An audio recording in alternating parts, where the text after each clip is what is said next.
ராவணன்ல சூப்பரான ஒரு குழு தான் அவங்க. அவங்க வந்து பழங்குடி மக்களின் உரிமைக்கு போராடுற குழு. ஆனா அவங்க ரிவெஞ்சுக்காகலாம் யாரையும் கொல்ல மாட்டாங்க. இது நக்சல்பாரி இயக்கத்தை இல்ல மாவோயிஸ்ட் இயக்கத்தை தவறா புரிஞ்சுக்கிறது. நீங்க அசுரன்ல சிவசாமி ஏன் ரிவெஞ்ச் எடுக்கிறான்னா அவன் புள்ளைய காப்பாத்திக்க போராடுறான். அவன் வந்து ஒரு உரிமையை காப்பாற்றுறதுக்கு ஒரு இயக்கத்தை கட்டுற ஆள் கிடையாது சிவசாமி. அதே போல் விடுதலை படத்தில் கென் கருணாஸ் வந்து பண்ணையாரை போய் கொல்ல போவார். போஸ் வெங்கட் வந்து பண்ணையாரா இருப்பார்.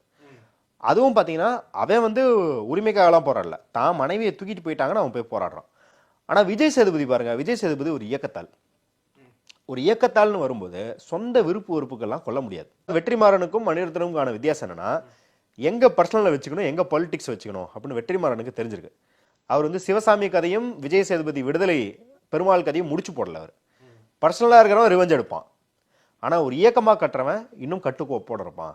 ஆனால் மணிரத்னம் என்ன பண்ணுறாருன்னா ரெண்டையும் கன்ஃபியூஸ் பண்ணுறாரு. வேல் நாயக்கருக்கும் காலாவுக்கும் வித்தியாசம் தெரியலையோ அதே போல் ஒரு விடுதலை படத்தில் வர பெருமாளுக்கும் அவர் ராவணன் படத்தில் வர விக்ரம் கேரக்டருக்கும் அவர் வித்தியாசம் தெரியல அப்படிங்கிறத நம்ம பார்க்குறோம். இப்போ தொடர்ந்து நிறைய விஷயங்கள பாலிடிக்ஸ் அந்த விஷயங்களை பேசிட்டு இருந்தவர் இப்போ கடந்த லாஸ்ட் 3 to 4 மூவிஸா அந்த விஷயங்கள் எல்லாம் அவர் வரவே இல்லையே. ஏன் பேசலன்னு நீங்க நினைக்கிறீங்க? இல்லை, அதுதான் இப்போ வந்து இப்போ இன்னும் விழிப்புணர்வு ஜாஸ்தியாக இருக்குது. அவருக்குமே வந்து ஆக்சுவலி அவருமே இப்போ மாரி செல்வராஜ் கிட்ட அவர் எப்படி பேசுறாருன்னு நீங்க பாத்தீங்களா அந்த இன்டர்வியூலாம்? ரவுண்ட் டேபிள் அவர் ரெகக்னைஸ் பண்றாரு. ஓ நம்மளுக்கு தெரியாத இந்த பசங்க ஒன்று எடுத்து பேசுறாங்க. நீங்க கடைசி 10 வருஷம் பார்த்தீங்க அப்படின்னா மணிரத்னம் நம்ம ஸ்டாண்ட் அவுட்டாக சல்யூட் அடிக்கிற மாதிரி ஒரு படம் வரல. அவர் புதுசாக ட்ரை பண்ணிருக்காரு. ஓகே கண்மணி ஓரளவுக்கு ஹிட் ஆச்சு, மக்களால் பாராட்டப்படுச்சு. அது ஒரு ஜாலியான ஒரு கூலான கண்ணுக்கு இதமான ஒரு படம். ஆனால் செக்கச்சேவந்த வானமோ காற்று வெளியிடையோ செக்கச்சேவந்த வானம் பாக்ஸ் ஆஃபீஸில் ஹிட் ஆச்சு. ஆனால் ஒரு படமாக அது பெருசாக பாராட்டப்படலை. இதில் ஆக்சுவலி வந்து இந்த 1993 ஆர்டிக்கலில் வந்து என்ன சொல்லுவாங்கன்னா மணிரத்னத்தை ஆக்சுவலி கலாச்சிருப்பாங்க. எப்படி பார்த்தாலும் என் பிஸ்னஸ் சக்ஸஸ் தான் சிவாஜி சொல்லுவார்ல, அந்த மாதிரி மணிரத்னமுக்கு ஒரு அட்வான்டேஜ் இருக்குது. படம் பாக்ஸ் ஆஃபீஸர் சக்ஸஸ் ஆச்சுன்னா சூப்பர் சக்ஸஸ்னு படம் கொண்டாடிக்கலாம், ஃபெயில் ஆச்சுன்னா இது ஆர்ட் படம்னு கொண்டாடிக்கலாம். எப்படி பார்த்தாலும் மணிரத்னம் பிஸ்னஸ் சக்ஸஸ் தான் அப்படின்வாங்க.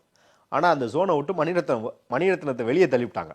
ஓகே, இப்போ நீங்கள் அந்த சாக்கெல்லாம் சொல்லிட்டு இருக்க முடியாது. ஒழுங்கான படம் எடுத்தால் மட்டும்தான் உங்களை பாராட்டுவோம் அப்படின்றதுனால அதுலேருந்து விலகாமல் எல்லாரும் என்ன பண்ணிடுவாங்கன்னா அதுலேருந்து விலகிடுவாங்க, வெளியே போயிடுவாங்க.